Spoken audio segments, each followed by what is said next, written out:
एकी भावं गतियो मया यः स्वयं कर्मे बन्धो घोरं दुःखं भवगतो दुर्निवारः करोति तस्याप्यस्य त्वयि जनिरवे भक्तिरुन्मुक्तये चेत् जेतुं शक्यो भवति न तया को परस्तापि हेतुः। 16 नंबर। प्रत्युत्पन्ना नैहि मिगिरे रायता चामृताब्दे या देवत्वत्पदकमलयो संगीता भक्तिगंगा चेतस्तस्याम् अमिरुचिवसा दापुलितं चालितामः कल्मासं यद्भवति किमियं देवसन्देवभूमिः प्रादुर्भूतस्थिरे पदशुक त्वामनुध्यायतो मे त्वय्येवाहं साइतिमति हृत्पद्यते निर्विकल्पा मिथ्यैवेयं तदपि तनुते तृप्तिमभ्रेशिरूपां दोषात्मानोऽप्यविमत्फलास्तत्प्रसादाद् भवन्ति मिथ्यावादं मलमपि नुदन् सप्तभङ्गीतरङ्गैर्भागाम्बोधैर्भुवनमखिलं देवे पर्येति यस्य ते तस्यावृत्तिं सपदि विबुधास् चेतसैवाचलेन व्यातनिवन्तः सुचिरेममृता सेव्यात्राप्नुवन्ति। कल अपन ने भगवान की वीतरागता के विषय में पढ़ा था कि हे भगवान, आप जो है वीतरागी है। मोहिनी कर्म का अभाव हो जाने से आपका किसी पर क्रोध उत्पन्न नहीं होता है और इच्छाओं को जीत लिया है। अंतराय कर्म का क्षय हो जाने से आप किसी पर प्रसन्न भी नहीं होते हैं। हे भगवान, आपके 4 घातिया कर्मों का नाश हो जाने से आप जो है अत्यंत उदासीन भाव को प्राप्त हो गए हैं। इसलिए सारा लोक आपकी आज्ञा के क्या है, अधीन है।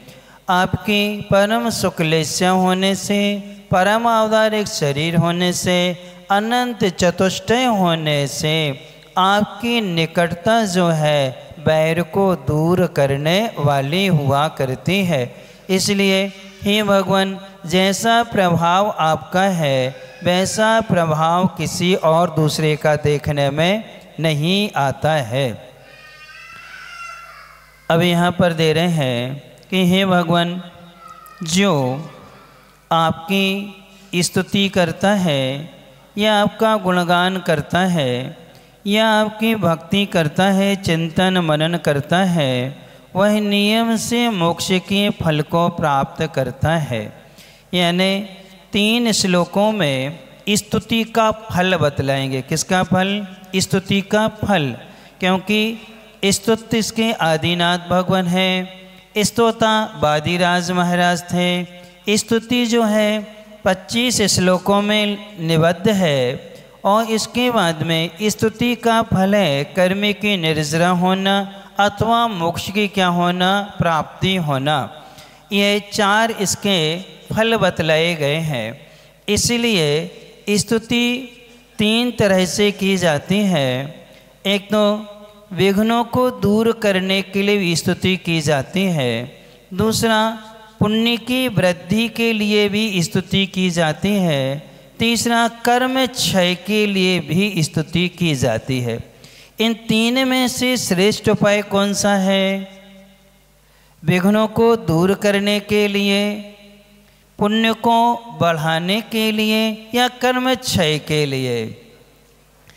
इन तीन में से श्रेष्ठ उपाय है कर्म क्षय के लिए। किसके लिए? कर्म क्षय के लिए। जितने भी मुनि महाराज हैं या ऐलक क्षुल्लक आरिकाएँ हैं या व्रती श्रावक श्राविकाएँ हैं, ये सब की स्तुति कर्म क्षय के लिए होती है। किसकी होती है? कर्म क्षय के लिए। और जो अभी सम्यक दर्शन उत्पन्न नहीं हुआ है, वो लोग जो स्तुति करते हैं वो पुण्य को बढ़ाने के लिए। किसको बढ़ाने के लिए? पुण्य को बढ़ाने के लिए। और हमारे कार्य में विघ्न ना आए, उन विघ्नों का नाश करने के लिए। तो आप लोग भी स्तुति किस लिए करते हो? विघ्न ना आए इसलिए, पुण्य बढ़ जाए इसलिए, या कर्म का क्षय हो जाए, कसाएं कम हो जाएं इसलिए संयम धारण करना है, या कसाएं रहें ही ना इसलिए संयम धारण करना है? विचार करो। कम करने के लिए कसाएं रहें ही ना इसलिए, या फिर कसाएं कम हो जाएं, तो उसमें श्रेष्ठ उपाय कसाएं रहे ही ना, क्योंकि कम होने से कोई फायदा नहीं है, क्योंकि कर्म तो बंधेगा, चाहे वो इतनी सी हो चाहे बड़ी हो। अर्थात अनंतन बंदी कसाएं मंद है तब भी वह 70 कोला कोली सागर का, और तीव्र तब भी 70 कोला कोली सागर का। अनंतानुबंधी का स्वभाव है कर्म की स्थिति अनुभाग डालना। अप्रत्याख्यान का स्वभाव है 40 कोला कोली की कर देगी, इसलिए कसाएं रहें ही ना। सबसे श्रेष्ठ उपाय क्या है? वही है, उसी के लिए यहाँ पर दे रहे हैं। देवस्तो तुम त्रिदेव गणिका मंडली गीत कीर्तिम तो तूर्ति त्वाम सकल विषय ज्ञान मूर्ति जनो यह तस्य क्षेमं न पदमटतो जातो जो हूर्ति पंथास तत्वग्रंथश मरण विषये नयीश मो मूर्ति मर्त्यः देवस्तोतुम त्रिदेवे गणिका मंडली गीत कीर्तिम तो तूर्तित्वा सकल विषय ज्ञान मूर्तिर्जनो यः तस्य क्षेमं न पदमटतो जातु जोर्ति पंथास तत्वग्रंथस् मरण विषये नैषमो मूर्तिमर्त्यः देवस्तोतुम त्रिदेवे गणिका मंडली गीत कीर्तिम तो तूर्तित्वां सकल विषय ज्ञान मूर्तिर्जनो यः तस्य क्षेमं न पदमटतो जातु जोर्ति पंथास तत्वग्रंथः मरण विषये नैषमो मूर्तिमर्त्यः स्वर्गलोक की बालाओं ने यशोगान जिनका गाया सकल तत्व को जानने हारे प्रभु सर्वज्ञ को सिरनाया वह नर स्तुति को तत्पर जो मोक्ष मार्ग पर है चलता। मोह दूर कर निरावाद वह तत्व चिंतना है करता। अब यहाँ पर दे रहे हैं देव यानी हे भगवान। त्रिदेव, त्रिदेव का अर्थ होता है स्वर्ग। त्रिदेव का अर्थ क्या होता है? स्वर्ग। गणिका, गणिका का अर्थ होता है अप्सराएं, नृत्यांगनाएं। मंडली यानी उनका समूह। गीत यानी गाई जाने वाली। कीर्तिम यानी गुणगान, यशोगान। अर्थात स्वर्ग की देवांगनाओं का, अप्सराओं का, नृत्यांगनाओं के समूह के द्वारा जिनका यशोगान गाया गया है, ऐसे सकल यानी संपूर्ण विषय ज्ञान, समस्त पदार्थों का ज्ञान बताने वाले जो है मर्त्यः, उनकी क्या है? मूर्तिम, अर्थात उसकी स्वरूप है। अर्थात ज्ञान मर्त्यः, आप ज्ञान की मूर्ति की क्या है? स्वरूप है।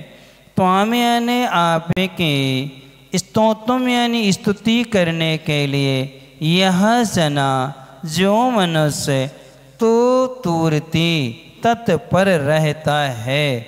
क्षेमम कल्याणकारी, पदम यानी मोक्ष को, अट्टतः यानी जाते हुए, तस्य उस मनुष्य का, पंथा यानी मार्ग, जातु यानी कभी भी, न जो होरती कभी भी बाधित नहीं होता है, कुटिल नहीं होता है। न ये समर्थ्य, और वह मनुष्य, ना ही वह मनुष्य, तत्व ग्रंथ स्मरण विषय। तत्व यानी सारभूत वस्तु को तत्व कहा जाता है। ऐसी 7 सारभूत वस्तुओं का चिंतन करने में और ग्रंथों का स्मरण करने के विषय में मोह मूर्ति, मोह को प्राप्त नहीं होता है। यानी स्तुति के फल यहाँ पर दे रहे हैं। हे भगवान, आपकी स्तुति जो है स्वर्ग की नृत्यांगनाओं ने, अप्सराओं के समूह ने मिल कर के आपके गुणगान को किया था और संपूर्ण विषयों को ज्ञान करने वाले, विषय बनाने वाले केवल ज्ञान स्वरूप आप हैं। ऐसी आपकी स्तुति करने के लिए जो मनुष्य तत्पर होता है, वह कभी भी मोक्ष को जाते हुए उसका मार्ग कभी अवरुद्ध नहीं होता है, उसके मार्ग में कभी कोई बाधा नहीं आती है, उसका मार्ग कभी छूटता नहीं है।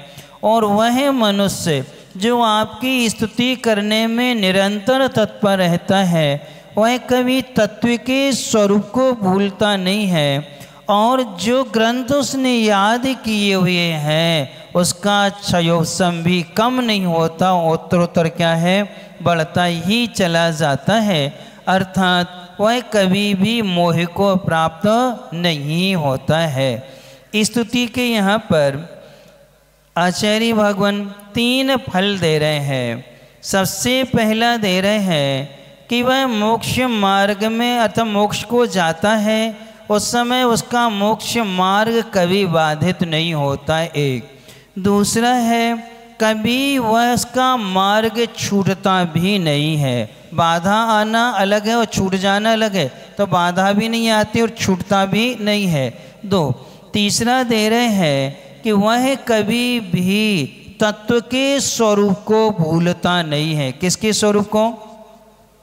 तत्व के स्वरूप को भूलता नहीं है। और दूसरा, जो ग्रंथों का अध्ययन किया है वह ज्ञान भी कभी भी विस्मृत नहीं होता है। क्योंकि आचार्य कुंद महाराज ने कहा है, विनीने सुदम मदीनम यदि पमादेने होदी विसरदे तम को पर भवे बड्डदी केवल नानम च आहवदी। विनय से जो श्रुत का अध्ययन करता है, जो विनम्रता से भगवान की भक्ति गुणगान आदि करता है, उसका क्या है, यदि प्रमादेन, यदि प्रमाद से इंद्रियों में शिथिलता आदि आने से यदि वह भूल भी जाता है तो कोई चिंता नहीं है। पर भवे अगले भाव में वह बढ़ता हुआ अवधि ज्ञान को प्राप्त कराता हुआ केवल ज्ञान को क्या करा देता है, प्राप्त करा दिया करता है।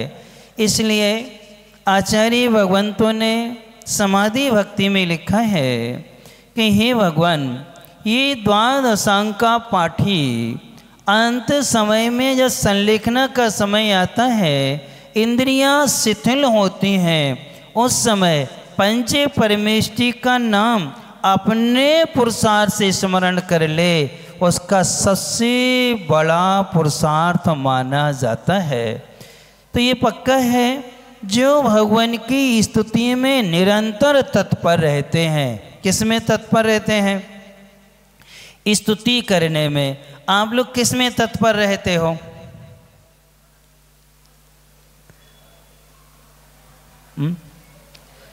किसी के यहाँ नौरा या नुक्ता का आमंत्रण आ जाए, एक दिन पहले से चिंता हो जाती है कि उनके यहाँ क्या करना है ना। और अभिषेक पूजन के लिए बहुत छूट जाता, महाराज जी क्या करें, आज वहाँ पंगत थी इसलिए आज हम अभिषेक के लिए नहीं गए। यानी आप लोग किस में तत्पर हो?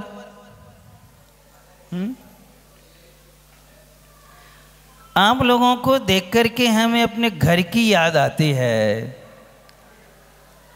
हम गांव पे रहते थे, गांव में खेती बाड़ी सब गांव पे थी, वहाँ से 6 किलोमीटर शहर था।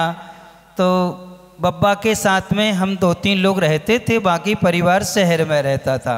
वो सुबह से डेली आते थे, गाड़ी थी, तांगा था बैल वाला। सुबह 5 बजे चलेंगे, आएंगे मंदिर में, हम लोगों को स्नान करके आएंगे, अभिषेक करेंगे, पूजन करी और ठीक 7 बजे अपने गांव पर आ गए। तो वहाँ रहते थे तो 8 बैल थे, यानी 4 कठवा थे, 4 हल थे। तो उसमें क्या हुआ कि 4 बैलों में 2 बैलों को हमने देखा सबको एक साथ बांधते थे।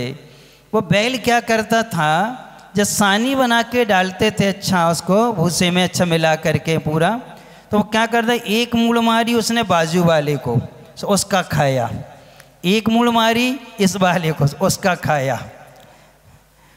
और जब दोनों का खा लेता था फिर बाद में अपना करता था। तो उसको एक दिन हमने अलग बांध दिया, देखा तो उसको कहाँ बांधा, अलग बांधा। जब उसको अलग बांधा तो वो गिरमा तोड़ के आ गया और आकर के उसने किया वही जो उसका क्या था, काम था। यानी अपना बाद में खाता था, पहले दूसरे का। ऐसे लगता है तुम लोगों को अपने पुण्य का लाभ आप नहीं लेते हो, दूसरे का यहाँ से खींचोगे वहाँ से खींचोगे, बाद में इसमें अपनी प्रवृत्ति क्या होती है, पुण्य क्षीण होता चला जाता है। अर्थात हम अपने पुण्य से संतुष्ट हैं नहीं। जो हमारे भाग्य से, हमारे कर्म से, हमें पुण्य से जो मिला है हम उससे संतुष्ट हैं नहीं, तृप्त हैं नहीं है। पर दूसरे के पुण्य से, दूसरे की वस्तु से कैसे तृप्त हो सकते हैं? क्या हो सकते हैं क्या? लेकिन हम ये सोचकर कि जब कार्य करते हैं तो आचार्य महाराज कहते हैं कि वो श्राव उपहास का पात्र है कि अपने पुण्य से संतुष्ट है नहीं है और दूसरे के पुण्य को क्या कर रहा है, वो उसको पाने की क्या कर रहा है, लालसा कर रहा है। इसलिए वह सदगति का पात्र नहीं हो पाता है। इसलिए हे भगवान, आपकी जो स्तुति करने में तत्पर होता है, स्तुति तत्पर का मतलब ये होता है कि तुम बिन में व्याकुल भयो जैसे जल बिन मीन। यानी जल के अभाव में जैसे मछली तड़पती है, वैसा वह श्रावक 6 आवश्यकों में से एक आवश्यक ना कर पाए तो वो तड़पता है। यानी 6 आवश्यक अपने लिए जल के समान है और अपन किसके समान है? मछली के समान है। यदि जल का अभाव होता है तो मछली को तकलीफ होती है। ऐसी 6 आवश्यकों में कोई आवश्यक कम होता है तो वेदना और तड़पन तो किसको होती है? आपको होती है और खुशी और होती है। कई लोग आते हैं, कहीं ये आज क्या बात है महाराज, यार लेट नींद खुली। अब लेट नींद खुली मतलब आप सजग नहीं है किसके लिए? यदि मान लो हमने कहा तुम्हें कहीं बाहर जाना होता और आपकी बस 6 बजे है तो आप कितने बजे पहुंच जाते? 5:45 बजे, यानी रेडी, यानी आप पहले ही पहुंच जाते हो तब कहीं आप यात्रा का लाभ ले पाते हैं। ठीक इसी प्रकार की तत्परता जो जिनेंद्र भगवान की स्तुति करने में होती है, प्रमाद से रहित 15 प्रकार की प्रमाद को छोड़ कर के जो भगवान की स्तुति की जाती है वह स्तुति नियम से उसके मार्ग को कभी बाधा नहीं पहुंचाती है और कभी भी उसका मार्ग छूटता नहीं है और जो कुछ गुरु ने उसको दिया है वह कभी भूलता नहीं है। अंतिम समय तक वह उनको भूलता नहीं है, अर्थात उसका स्मृति विभ्रम नहीं होता है। क्षयोत्सव को सुरक्षित रखने के 2 ही तरीके आगम में बतलाए हैं। एक तो निष्प्रमाद भगवान की स्तुति करना और दूसरी है श्रुति की विनय करना। क्या करना? श्रुति की विनय, यानी जितनी अच्छी हम शास्त्रों की और भगवान की वाणी की जितनी अच्छी विनय करेंगे उस विनय से अपना क्षयोत्सव क्या है? बढ़ता है, कभी घटता नहीं है। इसलिए किसमें तत्पर रहना चाहिए? क्या करने में? स्तुति यानी 6 आवश्यकों को करने में क्या होना चाहिए? तत्पर होना चाहिए। जब भी पुण्य बढ़ेगा इन 6 से बढ़ेगा और जब भी हम सन्मार्ग पर आएंगे 6 से आएंगे। 3 आवश्यक पुण्य को बढ़ाने वाले होते हैं। 3 आवश्यक जो हैं अशुभ कर्म की निर्जरा कराने वाले होते हैं। देव पूजा, गुरु सेवा, स्वाध्याय, ये 3 आपके पुण्य में क्या करते हैं? वृद्धि करते हैं। संयम, तप और दान, ये 3 जो आवश्यक हैं ये असंख्यात गुणी कर्म की क्या कराते हैं? निर्जरा कराते हैं। इसलिए हम इसमें तत्पर होना चाहिए। आपको कई बार बताया कि आपके यहाँ पर मान लो 125-150 घर हैं। यदि हम एक तारीख निश्चित कर लें कि 1 तारीख को हम 3 परिवार मिलकर के उस दिन से शुद्ध भोजन कुएं का बनाएंगे और स्वयं खाएंगे, कोई भी आएगा हम खिलाएंगे, सिर्फ कुएं का 1 दिन के लिए। मान लो उसी दिन आयु कर्म बनता है तो कौन सा बंधेगा आपका? क्या हम 30 दिन में 1 दिन शुद्ध भोजन नहीं कर सकते क्या? 1 दिन हम उस दिन हमारे घर में रात्रि में कोई भोजन नहीं होगा, उस दिन मर्यादा की कोई वस्तु नहीं रहेगी, जो भी होगा हमारा क्या होगा? साधु का आहार होगा। साधु रहे या न रहे हम तो अपना कर्तव्य क्या है करेंगे। और उसी दिन यदि हमारा आयु कर्म बंधेगा तो कौन सा बंधेगा? नियम से देव आयु का क्या होगा? बंध होगा। और शेष समय में यदि हमारा आयु बंध गई तो नियम से अपकर्षण हो करके अपन व्यंतरों में जन्म हो सकता है, भवनवासियों में हो सकता है, जोशियों में हो सकता है। और यदि मान लो मैंने भवनवासी व्यंतर जोशियों की बांध ली है और हम ये कर्तव्य करते हैं तो आपका उत्कर्षण हो जाएगा। आपकी कटके क्या बन जाएंगे? या वैमानिक देव बन जाएंगे। क्या बन जाएंगे? 16 स्वर्ग के देव बन जाते हैं। इसलिए संयम, तप और दान, ये 3 आवश्यक कर्म की निर्जरा कराने में क्या है? समर्थ हैं। लेकिन इसके लिए तैयार नहीं है अपन। एक मेहमान का फोन आ जाए कि हम आ रहे हैं तो क्या हो जाती है? 1 दिन पहले तैयारी हो जाती है, पहले कर्ज लेने पड़े, उधार लेने पड़े, लेकिन क्या करेंगे अपन? उसकी हम सारी व्यवस्था कर लेंगे। किसके लिए?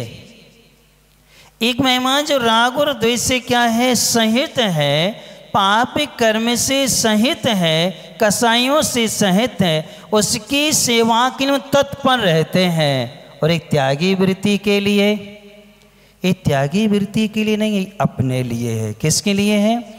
हम एक दिन का करेंगे, उसका लाभ किससे मिलेगा? अपने लिए, स्वयं के लिए मिला करता है। इसलिए जब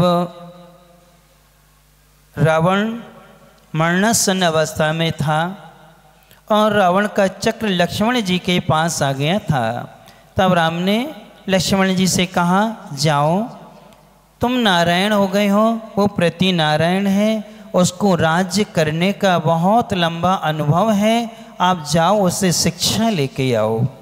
एक बार लौट के आ जाते हैं। दूसरी बार चरणों में खड़े हुए विनम्रता से प्रणाम किया। लंकेश प्रणाम, ये शब्द जब कहें आप पद्म पुराण के दूसरे भाग के अंतिम अध्याय में ये प्रसंग देखना।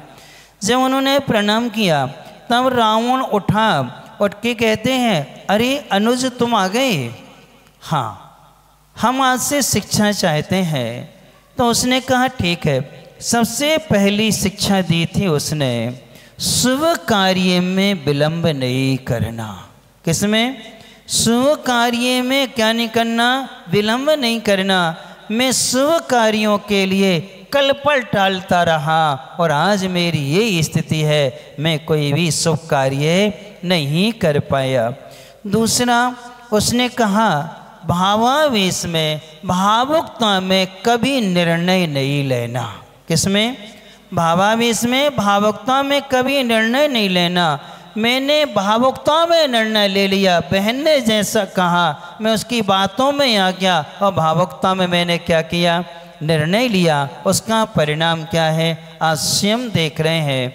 और फिर इसके बाद में तीसरी उसने शिक्षा दी, कोई भी कार्य करो अपने पूज्य गुरु से पूछ के करना। किससे? अपने जो पूज्य पुरुष हैं, पूज्य गुरु जो होते हैं, उनसे पूछ के तुम क्या करना? कोई भी कार्य करना। मैंने बहुत सारी विद्याएं गुरु आज्ञा से सीखी हैं, सिद्ध की हैं, सब कुछ मैंने गुरु आज्ञा से किया है, लेकिन सीता के हरण के विषय में मैंने गुरु से नहीं पूछा। और सारे श्रेष्ठ जनों ने मुझे इस कार्य के लिए मना किया। मेरी पत्नी ने मना किया, मेरे सास ससुर ने मना किया, यहाँ तक कि मेरे नाना नानी ने भी क्या किया था? मना किया था, लेकिन मैंने किसी की नहीं सुनी। ये शिक्षाएं दी। तब लक्ष्मण की स्तुति में इतने तत्पर रहे हैं कि उन्होंने तीर्थंकर प्रकृति का बंद किया। किन्होंने? नियोग के कारण भले उनको वहाँ है, लेकिन भविष्य के क्या बनना उनको? धात की खंड में क्या बनेंगे? वो तीर्थंकर बनेंगे। ये कैसे बंद लिया? यानी वो वन में रह के भी कर्तव्य का पालन किया, वहाँ से आकर के राज्य का संचालन किया, सारी व्यवस्थाएं की, लेकिन उन्होंने तीर्थंकर प्रकृति का क्या कर लिया? बंद कर लिया। कभी भी कोई आवश्यक को क्या नहीं किया उन्होंने? छोड़ा नहीं। किन्होंने? लक्ष्मण जी ने। और अपन लोग क्या कर देते हैं? धर्मानुराग के लिए विषयानुराग, मित्रानुराग को छोड़ना चाहिए, या विषयानुराग, मित्रानुराग के लिए धर्मानुराग छोड़ना चाहिए? क्या करना चाहिए? मित्रानुराग और विषयानुराग के लिए कभी भी धर्मानुराग नहीं छोड़ना चाहिए। भले धर्म के लिए मित्रानुराग छूटे छूट जाए, विषयानुराग छूटे छूट जाए, क्योंकि ये दोनों राग कभी साथ नहीं देते हैं। साथ देने वाला कोई यदि है तो कौन है? वो धर्म ही अपना साथ देता है। कल ऐसे यात्रा की याद आ गई। संबित शिखर हम लोगों ने वंदना की थी, यात्रा के लिए गए थे 2015 में। 16 में जब लौट कर के आए तो यात्रा शब्द पर दिमाग चला गया कि व्याकरण से बनता कैसे है। तो देखा, यत शब्द है, सर्वनाम शब्द है, त्रा धातु है, रक्षा अर्थ में आती है। फिर उसके हमने देखा इसमें अण प्रत्यय करके शब्द बनाया गया है यात्रा, तब उसकी बहुत अच्छी व्युत्पत्ति है। यत्रायते इति यात्रा, जो हमारी आत्मा की रक्षा करता है, जो हमारी संयम की रक्षा करता है, उसका नाम क्या है? यात्रा है। यानी जिसके माध्यम से आत्मिक गुणों की रक्षा होती है, जिसके माध्यम से हम संसार के दुखों से बचते हैं, वह क्या कहलाती है? यात्रा कहलाती है। तो हम लोग जो है यात्री हैं। किसके यात्री हैं? मोक्ष मार्ग के यात्री हैं। अर्थात हम लोग भी यात्रा कर रहे हैं, इसलिए कर रहे हैं कि हमारी आत्मा की हमें क्या करना है? रक्षा करना है। हमें अपने गुणों की रक्षा करना है, हमें अपने संयम की रक्षा करना है, इसलिए हम क्या कर रहे हैं? यात्रा। और आप लोगों की जो यात्रा होती है, उस यात्रा में क्या होता है? आत्मा की रक्षा, गुणों की रक्षा, संयम की रक्षा। तीनों चीज़ों की रक्षा नहीं होती है, ना आत्मा की, ना गुणों की और ना ही संयम की। अब कई लोग विदेश जाना है, अब कब जा पाओगे? एक आध बार चले भी गए तो क्या आपको जिन्बे में मिलेंगे वहाँ? क्या आपको भोजन शुद्ध मिलेगा क्या वहाँ पर? यानी हमारा संयम क्या होता वहाँ? असुरक्षित है। गुणों की रक्षा वहाँ नहीं हो पाती है। हम वहाँ को जाने के लिए क्या है? तैयार है। कई लोग बहुत सी जगह टूर पर जाते हैं कंपनी की ओर से, वहाँ क्या मिलता है? अपना संयम की क्या होती है? हानि होती है। इसलिए यहाँ पर महाराज ने कहा है कि क्षेमम पदम अटतः, अर्थात मोक्ष को जाते हुए उस मनुष्य का पंथा यानी मार्ग कभी भी बाधित नहीं होता है, अर्थात कभी छूटता नहीं है। अर्थात जो आत्मिक कल्याण के लिए 5 अणुव्रत, 3 गुणव्रत, 4 शिक्षाव्रत अथवा दर्शन वृत्त सामयिक आदि 11 प्रतिमाओं के साथ या अहिंसा, सत्य, अचौर्य, ब्रह्मचर्य, अपरिग्रह और ईर्ष्या, भाषा, ऐसना, आदान, निक्षेपण, विसर्ग, मनोगुप्ति, वचनगुप्ति, कायी गुप्ति, इस 13 प्रकार के चारित्र का जो पालन करता है वह नियम से मुक्ति का क्या बनता है? पात्र बनता है। ऐसा करने से आत्मिक गुणों की क्या होती है? रक्षा होती है। अब देखो इतने बड़े आचार्य वादिराज महाराज जो हैं, जिन्होंने स्तुति की है ये के भाव में, इनकी आप ग्रंथ देखो, न्याय के इतने जटिल ग्रंथ जो अकलंक देव के हैं, सिद्धि विनिश्चय, न्याय विनिश्चय, उनकी इन्होंने टीका की है। 4-4 हजार श्लोक प्रमाण क्या की उन्होंने संस्कृत में टीका की हुई है। ऐसे तार्किक इतने विद्वान आचार्य, जब ये आचार्य आदिनाथ भगवान की स्तुति कर सकते हैं तो फिर अपने लिए क्या होना चाहिए? यानी मुनि महाराज जब स्तुति वंदना अभिषेक के लिए तैयार रहते हैं, फिर अपन को क्या होना चाहिए? जैसे हम लोग हैं, हम लोगों ने पाप को तो छोड़ ही दिया है पूर्णतः, और घर गृहस्थी संबंधी, इंद्रिय विषय संबंधी जो भी विकल्प, उन सबका क्या किया है? त्याग। इसके बावजूद भी देव वंदना को नहीं जाते क्या? हम लोग जाते कि नहीं जाते? अभिषेक में बैठते कि नहीं? शांति धारा कराते, पूजन आदि में कराते, में क्या ज़रूरत है? अब तो हम तो महाराज बन गए, अब हमें सब करने की कोई ज़रूरत नहीं है। लेकिन नहीं, स्तुति आवश्यक है हम लोगों का। क्या है? देव वंदना और स्तुति क्या है? आवश्यक है। अब हम लोग हैं 3-3:15 बजे उठते हैं, प्रतिक्रमण करना, सामायिक करना, जैसे 5 बजते हैं और हम लोग अपनी स्तुतियाँ क्या कर लेते हैं? प्रारंभ करते हैं। जो 6-6:15 बजे तक क्या चलती है? स्तुति चलती है। फिर इसके बाद में आचार्य भक्ति, फिर देव वंदना आदि। यानी एक क्षण के लिए भी क्या नहीं करते? प्रमाद नहीं करते हैं। क्या ज़रूरत हम लोगों के लिए? इसलिए करते हैं कि आचार्य भगवान कह रहे हैं कि वही मनुष्य मोक्ष मार्ग में जब उसका मार्ग कभी छूटेगा नहीं, उसके व्रत कभी छूटेंगे नहीं, और अंतिम समय जब आएगा वह स्वाध्याय को भूलता नहीं है, तत्व का स्वरूप उसकी स्मृति में क्या है, बना रहता है। इसलिए ये अपन को उत्साह से करना चाहिए। ओम ह्रीं सकल विषय ज्ञान मूर्ति शिव शवना जिनेन्द्राय नमो नमः। संपूर्ण पदार्थों के ज्ञान की जो मूर्ति हैं, जो ज्ञान स्वरूप हैं, ऐसे वृषभना जनेन्द्र को हम क्या करते हैं, नमस्कार करते हैं, अर्घ को क्या करते हैं, समर्पित करते हैं। अब अपन चलते हैं कहानी की ओर कि यहाँ पर मुनि महाराज की पाद मूल में बैठ कर के हमने कौन कौन सी गलतियाँ की हैं जिसके कारण से हमें ये सारी बाधाएं आई हैं, और हमने ऐसा कौन सा किया था कि बाधाओं को सहन करते हुए हम अपने लक्ष्य को क्या हो गए हैं, पा गए हैं। तो पहली बात थी उन्होंने कि आपने त्यागी वृत्तियों को आवेदन करने के बाद में भूल गए थे, इसके कारण जिस अमर ने तुम्हें उत्साह से स्वीकार किया था वही अमर तुम्हें क्या था, ऐसे स्थान पर छोड़ के चला गया। फिर उन्होंने बताया कि तुम्हारा गृहस्थी के साथ में जिन धर्मों को तुमने स्वीकार किया था और स्वीकार करके व्रतों का निरंतर आप पालन कर रहे थे, लेकिन आपने अशुद्धि की अवस्था में ऐसे कार्य किए थे जो किए नहीं जाते हैं।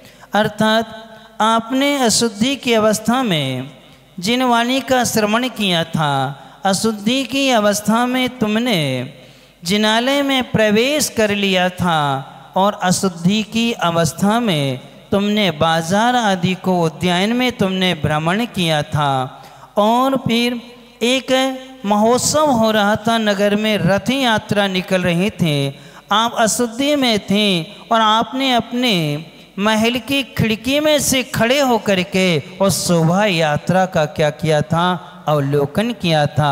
उसी के कारण से तुम्हें जगह जगह बाधाएं आई हैं। तुम्हारे सील में लोगों ने कोशिश की है, लेकिन तुम्हारा धर्म के प्रति समर्पण था, इसलिए तुम हर बार क्या है, बच गई। लेकिन तुमने ये कार्य किए थे, इस कारण से तुम्हें क्या आई है, ये बाधाएं आई हैं।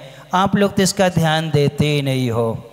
यानी इस कुलाचार का घरों में आजकल पालन क्या हो गया है, बंद हो गया है। अब तो अशुद्धि में मोबाइल से सुनने लगे वो लोग, महिलाएं, बालिकाएं, बहुत से लोग अशुद्धि में मोबाइल से लाइव क्लासें चलती हैं, ये लाइव प्रवचन होते तो मोबाइल चालू करके सुनती रहती हैं, टीवी पे आता तो टीवी पे सुनती रहती हैं। छीना नहीं है अशुद्धि में, तो उसका परिणाम क्या मिला।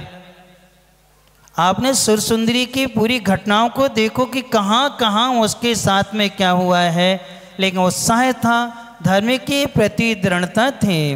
तो उन्होंने कहा अंत में तुमने एक सिंह के लिए अभय दान दिया था, और अभय दान देते हुए तुमने संलेखना पूर्वक मरण किया था, लेकिन संलेखना के समय तुम्हारा मन डिग गया, काश बन देवी पहले से मेरी रक्षा कर देते तो कितना अच्छा था।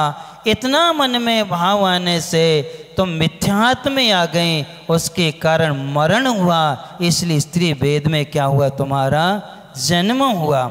जब ये सुनाया तो आंखों में जय सुंदरी के निरंतर अविरल आंसू आए। आंसू आते हुए कहते हैं कि हे गुरुवर, इस संसार से हम कब पार हो गए। इन सबको सुनकर के अमर का मन भी भीग गया, संवेग व वैराग्य से मन भर गया, और कहने लगा आपकी वजह से मुझे गुण मंजरी को स्वीकार करना पड़ा, अन्यथा ये संसार तो असार है, पग पग पर हमारे लिए बाधाएं खड़ी करने वाला है। देखो पूर्व में तुमने कितने अच्छे से व्रतों का पालन किया, और पालन करते करते एक शेर ने तुम्हारे ऊपर आक्रमण किया, और जैसे आक्रमण किया तो तुम्हारे पिता उस शेर को मारने के लिए आ गए, लेकिन तुमने उसको अभयदान दिया।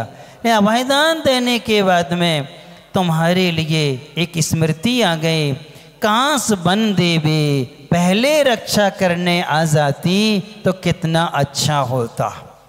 किसकी स्मृति करी? बंदेवे। वीतराग भवन को याद नहीं किया, किसको याद किया उसने? एक कुदेव को याद करने से उसका सारा पुण्य क्षीण हो गया और यहाँ आकर के क्या बनी? वो राजा की पुत्री बनी। चंपा नगरी में राजा रिपुमर्दन थे, वहाँ उसका क्या हुआ? जन्म हुआ। तो विचार अपन को करना चाहिए कि देखो छोटी छोटी भूल हमें कितने कष्टों को देने वाली होती हैं। महाराज से आशीर्वाद लिया, मन नहीं था, यात्रा की जिम्मेदारी को संभालते हुए रत्न जटी विद्याधर ने इसकी जिम्मेदारी ली और कहने लगा, कुमार हम उस मार्ग से नहीं ले जाएंगे जिस मार्ग में तुम्हारी बीते यादें हैं, जो दुख को देने वाली हैं, कष्ट को देने वाली हैं। जिन मार्गों से ये सुंदरी आई है उस मार्ग से तुम्हें नहीं ले जाएंगे। और अपने विमान में विद्याधर आकाश मार्ग से उनको कहाँ? चंपा नगरी के लिए समाचार भेज दिया जाता है। वहाँ पर महाराज को मालूम चल जाता है कि हमारा बेटा, हमारी बहू आदि क्या हैं, 13 वर्ष बाद क्या कर रहे हैं? लौट करके आने वाले हैं। इससे समाचार वहाँ पहुँचता है। शेष कहानी डैश डैश डैश आगे मालूम चलेगा कि आगे क्या होता है। 2-3 दिन और चलेगी, क्योंकि हमने पूरे 60 में बता दी आपको कि पूर्व में ये कैसे थे। आगे और जानने की कोशिश करेंगे। आज के नियम का पालन कौन कौन ने किया? क्या नियम था? मौन से भोजन करना था। और बस 4 हाथ उठे, 4-5 लोगों ने पालन किया, बाकी लोगों ने